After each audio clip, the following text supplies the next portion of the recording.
ხო და ვაგრძელებთ ადამიანური კომფორტის პიკის სერიებს, ეს წესით მესამე ეპიზოდია და დღეს განვიხილავთ Roborock Saros Z70-ს.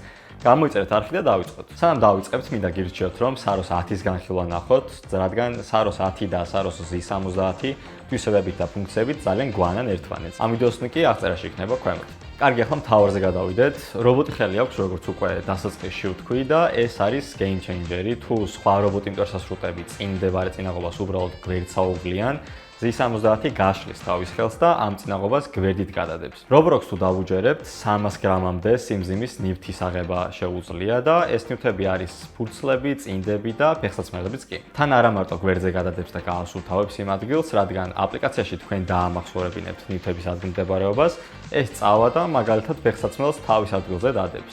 სხვა ფეხსაცმელებთან. ფურცლებს, ხელსაცმელს და სხვა წვრილმანებს კი თავის ყუთში ჩაყრის. თავის ყუთის მოყვება. სამსახურიდან სახლში მოდიხართ ძალიან დაღლილები და ფიქრობთ და გახსენდებათ, რომ სახლი გაქვთ დასავლაკებელი, მტვერსასრუტი გაქვთ მოსასმელი და ძალიან გესიკვდილებათ ეს თემა. და ამ დროს გახსენდებათ, რომ ასეთი ძალიან კარგი მტვერსასრუტი გაქვთ სახლში, რობოტი მტვერსასრუტი, რომელმაც უკვე გასუფთავებული და გახვედრათ თქვენი სახლი. ეს არის ადამიანური კომფორტის პიკი და სახლში მექნებოდა ძალიან დიდი სიამოვნებით. ეს ყო და ეს Roborock-ის Saros Z70 შეგიძლიათ აღწერაში ნახოთ ქვემოთ და მე ამით აგემშვიდობებით. ნახოთ.